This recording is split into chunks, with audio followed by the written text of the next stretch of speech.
Hi there. My name is John McAlpin. I'm with the USA Today Network, New Jersey. And with me today is my colleague, Ashley Balcerzak. And we have as our guest today, United States Senator Cory Booker from New Jersey. Good afternoon, Senator. And for you, we have questions from our readers and a lot of what's going on with the COVID-19 crisis in New Jersey, the federal response to that, and a lot of issues people are having, questions they're having, they need answers to. And with that, Senator, thanks for joining us.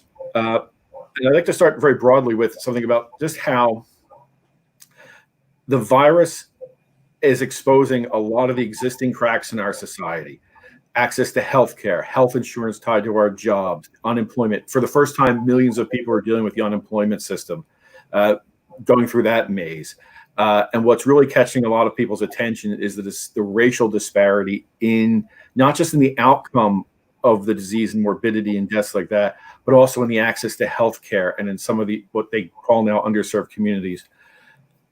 So for you, broadly, to first start us, what does the federal government have right now for some of these people, some of these issues, and what do you see the ability for the government to do next once you get through the emergency and some of these really broad societal issues?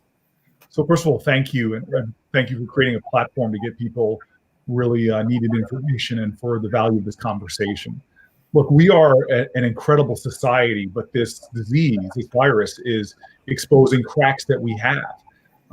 America does not have healthcare for everyone. It's something that I've been championing and fighting for. But in a time like this, we begin to understand how if some communities don't have access to healthcare, it undermines the health and well-being of all communities.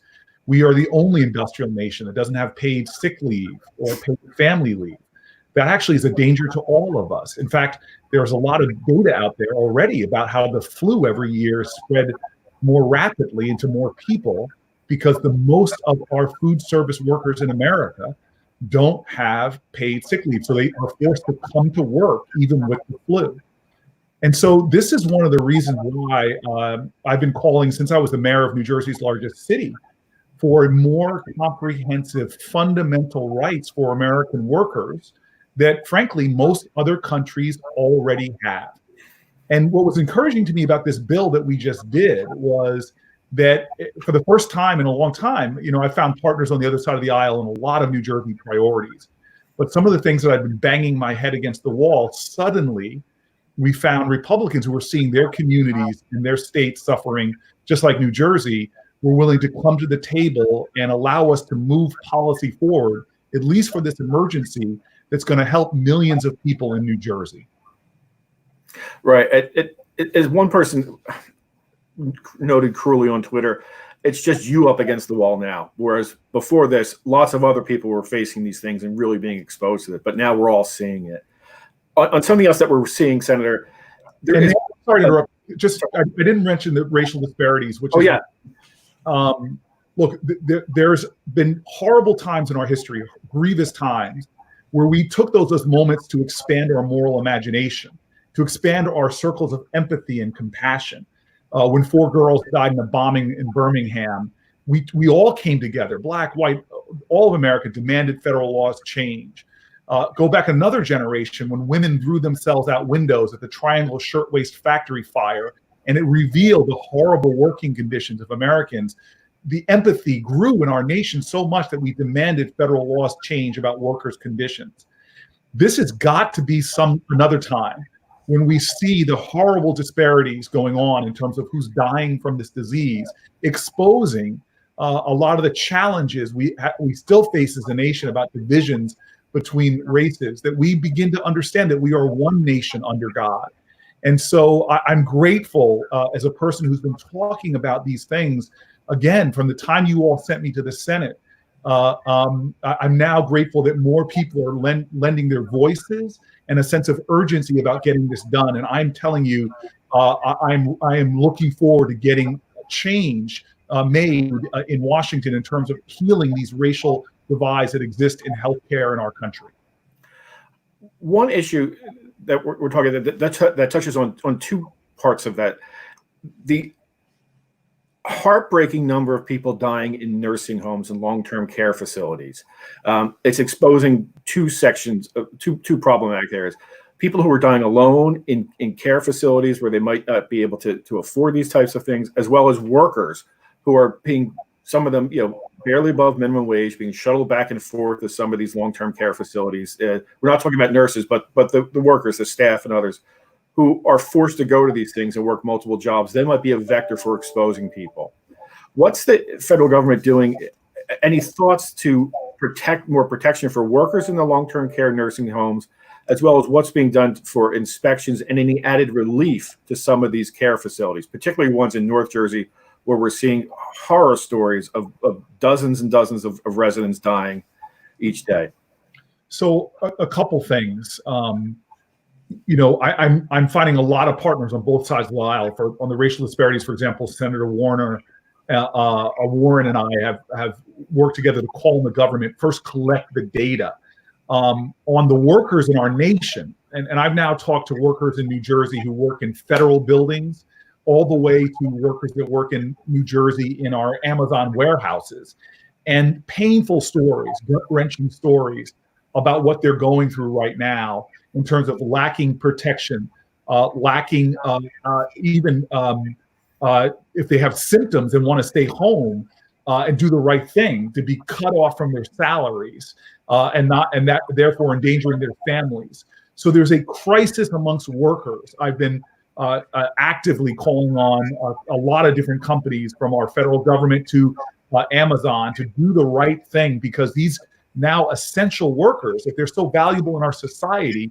we should be treating them with basic dignity, excuse me, and giving them the protections that they need, which is unbelievable. Just today, we had a funeral for a union worker, 1199, who died of COVID because they were in one of those essential jobs in a nursing home. And so this is a real crisis for our frontline workers. Now, the second thing you alluded to there should be an outrage to all New Jerseyans. What went on in Sussex County, where they just discovered in a nursing home, I think 15 plus, maybe 17 bodies that were just being sort of not reported, piled down, a deep assault to the dignity and the humanity of those people who passed, a lack of sharing information with even their family members, who must have been assuming that they were okay. And so from the workers, losing a nursing home worker in our state, to and others, nursing home workers who have been getting sick, doing that important frontline work, should be treated with dignity, should be treated with everything necessary to protect them and their families, and also the vulnerable populations themselves. We are not doing what we need to be doing. And so, again, on my role, not only here in the state, but fighting in Washington, we need to have basic worker protections in this country. In pandemics and not, we need to be making sure that we're providing the safety protection equipment. This is why we fought hard and thankfully won in this bill. Significant money for New Jersey for getting PPE. We have supply chain problems right now that we've got to solve in this country. We shouldn't have governors bidding against each other. We should have a federal coordination going on from the administration. But this is a everyday urgency, and it can't stop when this crisis is over. We can't suddenly forget about the nursing home workers, the frontline people who are getting food through our supermarkets, and so many other people we've discovered and call essential right now. We've got to treat them that way by changing some of the basic rights they have as workers in America, especially the richest nation on the planet Earth is so far behind other Western developed nations in terms of the way it's treating its workers with the basics. Many of the questions we get from readers revolve around health insurance right now. One reader writes that she's unemployed because of the virus. She's going to lose her health insurance because it's attached to her job. And aside from COBRA, which in her words is very, very expensive, prohibitive for her, what options are there for people who are unemployed and soon to be without health insurance? What can they do? Where should they go? So I want to say first and foremost that this is an area where I may have expressed, you want to try to act with civility, but this is one area where I have been very demanding of this administration, very angry about it, because I hear from people like this worker who's questioning a lot, there is a easy way to solve this problem is by the President of the United States opening the enrollment period for the Affordable Care Act again. Have an emergency special enrollment. I have led this fight and led this call, and this can't be politics of this being so-called Obamacare, and therefore I'm not going to do that. This is a crisis. There are so many Americans losing their jobs, falling into a hole. COBRA is very expensive. And it's a simple fix to this by allowing New Jersey to open its open enrollment period so that people can afford, enroll in the Affordable Care Act, which has federal subsidies for people that can't afford it. So I'm very upset right now that this simple fix in a global crisis is not being done. I want to say that we were able to win for our state a lot of funding for federally qualified health centers, of which New Jersey, every county has access to those.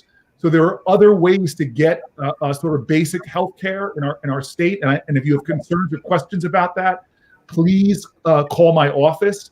But this is something I am so angry about because the fix to this one is so easy and it can't get tied up in the politics over the Affordable Care Act.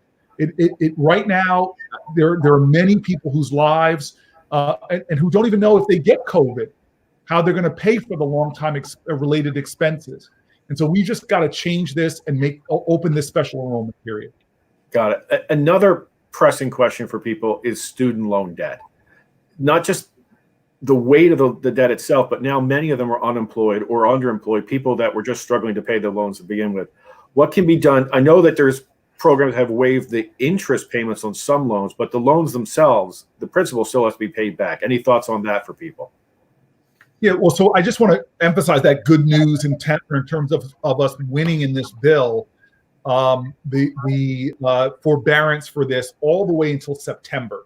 So if you have a student loan, and I'm somebody that carried a lot of student loans myself, I knew that fear of every month trying to make that payment. But for federally backed student loans, you have a complete forbearance until September, really through September. So just understand that. And for the private loan program, though, that's a hole and that's a problem. And you should call your loan provider to find out what they're doing to make allowances for this crisis. But I want folks in New Jersey to know that one of the things that I'm fighting for in this next COVID package is really there's already talk in Washington about doing another aid package. And this is something and I've teamed up with some other really great senators, including Todd Menendez, our other New Jersey senator, to try to do two things. One, get private loans in the same kind of forbearance. But then two, I want to see outright loan forgiveness to lower the burden overall. Because remember, this economic distress period we're in is not going to end when the immediate health crisis ends. It's going to go for a long time. And I want to make sure that as much as possible, I can win economic relief for New Jerseyans. One of the reasons why we had a big standoff on the Senate floor over this bill, and I hope you all understand that when you see a standoff like that, it wasn't for some political reasons. For a lot of us, I was not going to support a bill that didn't do a lot of things to get more money in the hands of New Jerseyans, expanding unemployment benefits, cash payments was a fight that I was leading in the Senate. These are the kind of things that we have to be focused on because this economic downturn could last well into 2021, and a lot of families are struggling. I went through the fight through the recession of 08, 09, especially in vulnerable communities. Then I was a mayor of Newark, New Jersey, where we lost 25% of our municipal workforce, where unemployment rates in certain pockets of New Jersey go up into depression-like levels. Already, yeah. Already, right. And we can't allow that to happen without a more robust federal response. And so that's what I'm fighting for. Unprecedented, massive challenges necessitate unprecedented, massive response. Right. And that brings us to some questions that my colleague Ashley has about the next response and where we go from here, Ashley. Thanks, John. Yeah, so that was kind of our next question. Can you tell us the things that you are most excited for if there is another stimulus package? Would there be another round of checks? And would those be expanded for people who maybe didn't get it this time around, like college students? Well, excited is maybe one word, but I'm very strategic. The reason why, as your senator for just 6 years, I've been able to get everything from massive criminal justice reform bills passed to even here in New Jersey saving funding for some of our traumatic brain injury is because I work on both sides of the aisle. And so already I spent hours today actually strategizing with fellow senators, with other influencers about how I could leverage the position that New Jersey gave me the honor to have to deliver as much as I can for the state of New Jersey. And so let me give you some of my priorities so you understand what they are. Number one is I want more cash payments. I think the $1,200 plus $500 per child going to 80% of New Jerseyans is a great win, but it's a one-time win, and I want to see more cash payments. Number two is I want to get more funding for state and local governments. I want to make sure that our cities, towns, in every one of our counties, they're going through a financial free fall right now as revenues coming into cities and counties and states is going down and demands on services is going up. I cannot I'm going to do everything to prevent layoffs of firefighters, police officers. So that's municipal workers. I've seen that before as a local mayor in the last recession. We got to prevent that. So a lot of aid for cities. Our small businesses in New Jersey are really in crisis. And the PPP program that a lot of people may have heard about, the Paycheck Protection Program, which is loans to small businesses that can turn into grants if they hold on to their workers. That program has now been oversubscribed, and we've got to put more money into that, as well as other streams of funding that specifically are helping some businesses in our state that have been left out of the program. And I've been doing just grassroots work trying to help as many businesses and nonprofits in our state. So that's a third priority, expanding loan and grant programs to a lot of our businesses. I know a lot of New Jerseyans aren't thinking about this because it's a long way away, but we do have an election in our state, and we do not have the resources we need to ramp up our vote by mail and other things to protect every New Jerseyan who wants to go to vote. That's another priority. I need to get more money to our hospitals, medical providers. That's something that I want to do. A lot of our public schools in New Jersey and our teachers, they're hurting. We have over $300 million that we were able to win for public schools, another over $300 million for colleges, universities as well. But we need more money for things like learning from home, and other kind of digital fixes is something else that's a big priority for me as well. So those are some of the priorities that I'm going to be fighting for in this next bill. And I'm already finding creative ways to find allies on the other side of the aisle. And one example I'll give you is one of the biggest bipartisan efforts going on right now to fix sort of small business programs in our state around the country. I'm actually partnering with a Republican from Montana is to try to get our state and local lenders. Our state of New Jersey has a very special program that it helps to administer that was oversubscribed. Tens of thousands of businesses applied for a very limited amount of money. I want to get money to those because they have a better way of lending to a lot of our small businesses.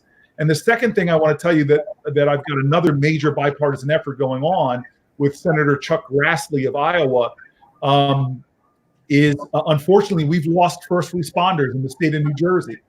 We've seen firefighter, police, EMS workers fall. And right now, I want to make sure that when those workers fall, in order for them to get their family to get benefits, their children, it's not necessarily a line of duty death. I want to make sure that it's a presumption that any first responder that's dying of COVID, that it was a line of duty death, so that we can make sure that those New Jerseyans who've already fallen, and God forbid any more fall, but should they fall, I want to make sure that we honor them as the heroes they are, with full benefits as if they died in the line of duty, like a firefighter at a fire or a police officer from a gunshot wound on duty. And that's another bipartisan effort. Remember, this should not be a politically divisive time. I went down as a senator to work in a bipartisan way. It's how I've got a lot of things done. But right now, that's how I'm going to deliver for our state. Thank you very much.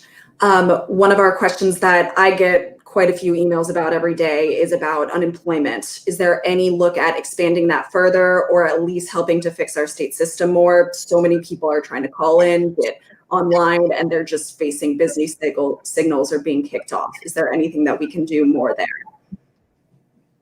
I'm so glad that you asked this question, because it is the #1 source of calls to my office right now. We analyze it all. The biggest question we get to my Senate office is on unemployment insurance. And so I want to say a few things about how the program has increased, and a lot of people don't realize they're eligible. So #1, we increased the normal eligibility. If you are self-employed, if you are a part-time worker, if you're a gig economy worker, whether it's somebody who was laid off who does TaskRabbit as an example, or Lyft or Uber, all of those folks are now eligible for unemployment insurance. They were not before. And so that's a very good thing. #2 is we increased the amount of payments that you can get by another $600, which will give a large portion of New Jerseyans full paycheck replacement, and it's retroactive. So I've already talked to some very happy New Jerseyans who've gotten, back checks now, that extra $600 on top of what they had already received going back to January. And then finally, we were able to extend the duration as well. That was part of the standoff that we made, was to extend unemployment duration for now about 4 months now. And so all of that is good. Now, I want you to know what I'm going to fight for is even longer extension of unemployment insurance, given that the presumption by most economists now is that this recession will last a very long time. But the most frustrating thing going on for a lot of New Jerseyans is that they can't get through. They're having a hard time filing. And so this is what I want to tell you, because the governor has been, a partner and a leader. He is fighting fronts on all different sides. I watch him closely to see how his team is trying to respond to crises all over our state. And so what they're doing right now is they're training new people to give more capacity in the unemployment insurance offices around our state, New Jersey Department of Labor. They're bringing in more laptops for people to actually do that work from home now as well. So the governor's trying to take a lot of steps to increase capacity, because as you saw from the labor statistics today, another 5+ million Americans applying for unemployment insurance. We have never seen a surge like this, going back way beyond the Great Recession. In my lifetime, there's never been a surge on our unemployment offices. So all hands are on deck right now to increase capacity for people. Please keep calling. Please keep be as patient as you can. And remember, as frustrated as you might feel, you will get retroactive benefits if you can get through as well. So capacity is expanding. Keep calling. And for all these questions, because right now we have on my website a whole coronavirus downloadable resource guide. A lot of things we won't cover on this platform. It's now been downloaded thousands and thousands of times, I think tens of thousands of times. It's a really good resource at booker.senate.gov/coronavirus.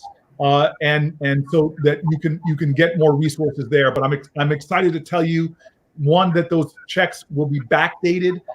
Should you miss your first, you had a week that's gone by without being able to get through. And then two, I know your senators, both Menendez and myself, are going to be going down to try to fight for even more duration of those benefits when we get back into session for this next, God willing, this next coronavirus package. Thank you. We have a reader question in the comments. What, if any, protections or help are being given to postal workers who are struggling because of COVID-19?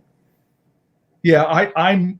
This is sort of my command center. If you all see where I'm around here, and I'm just in Newark, New Jersey, at my home, and I tell you, I've been running to my little balcony that overlooks, talking to postal workers, just thanking them, because they are frontline workers. But they have to have their proper protections. And They have to have the sort of work conditions that benefit them because they go home to their families. And if they're not protected, they might have a parent living with them or a spouse with a underlying condition. And so this is an urgency that I find with all government workers who are needed to work right now, that we're not doing enough.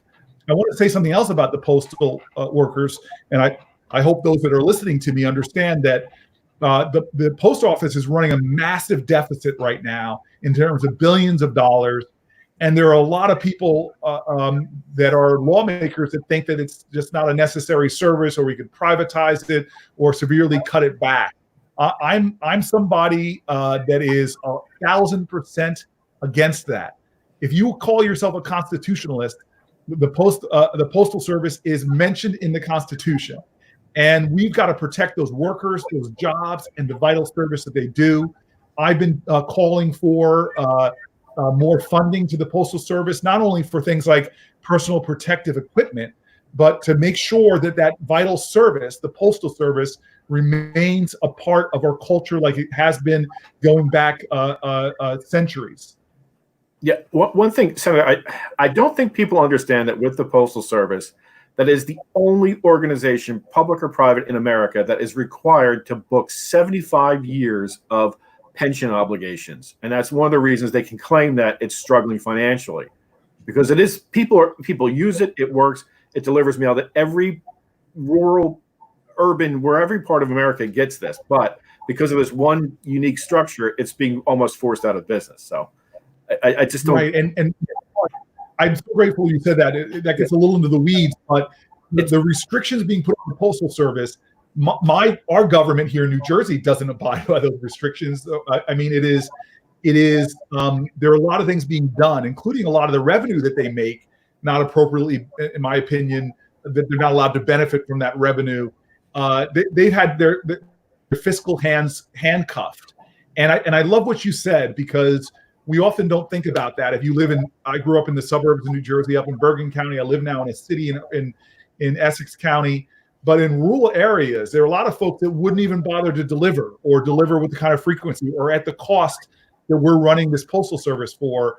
So it is one of the more democratic aspects of our society in terms of that stamp will get you a mail to Newark, New Jersey, or any corner of Salem County that you want to go to.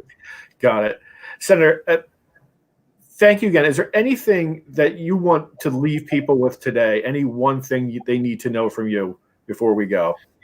Yeah, I love New Jersey, and I want you to know it's not just because our singers have the best nickname, from the chairman of the board to the Count to the Queen Latifah. No, I can tell you all the reasons, the fun reasons I love my state, but I want to tell you, really, I love my state because we rise through the fight. I'm here, in fact, in New Jersey, because a whole bunch of people got together when they were seeing my family get denied housing back in the 60s. They were being turned away. Neighbors came out in that community, literally pretended to be my parents, a white couple proposing as them in order to buy the house I grew up in. We respond to crisis. We are there for each other. That's the story of New Jersey. It's the grit and the greatness, from Alice Paul to Paul Robeson. We are a state that has had heroes, everyday citizens who rise to the occasion. From 9/11, when hundreds and hundreds of New Jerseyans, fire departments, volunteer fire departments, float over to New York to stand and fight, all the way to Hurricane Sandy, where I was mayor of Newark then, and I saw acts of grace and kindness extended to people. I just want everyone to know that's why I love New Jersey. That's why this state is great, because we are Jersey strong. Well, this is the number one crisis in America that we will have seen in the last 60 years, going back to the Great Depression or the World War. This is our generation's great calling. And I just want to ask everybody to rise to this occasion. Number one, do the responsible thing by staying home, by socially distancing. That's an act of patriotism in and of itself. But if you have the capacity in our state to help other people, please do it. Our food banks are getting 100, 200, 300% more demand. They need help. There are people who are isolated and alone that need folks to reach out. My staff is calling people up, sometimes just to have conversation. Delivering meals to people that we know, using these meal delivery services. There are so many ways to do acts of kindness and grace, and we need them right now. So this is a time to stand together, to work together. Even though we're socially isolated, we can still stand together. Even though we're socially distanced, we can still reach out. That's going to distinguish us in this crisis. That's going to help us to endure. And that gives me unconquerable confidence that we shall overcome this crisis and get through it together. Senator, thank you very much. And hopefully we can do this again soon. We get a lot of questions from readers. People are very engaged and they're scared and they're looking for help. And again, thank you for joining us on the USA Today Network New Jersey today. On behalf of our colleagues here, thank you, Senator. Thank you very, very much. Thank you. God bless everybody. Stay safe, please. Thanks, man. And with that, we invite you to join us again on Friday at 11:15 a.m. when we'll be speaking to New Jersey Governor Phil Murphy, taking your questions and concerns and bringing them with him. Again, on behalf of the USA Today Network, thank you.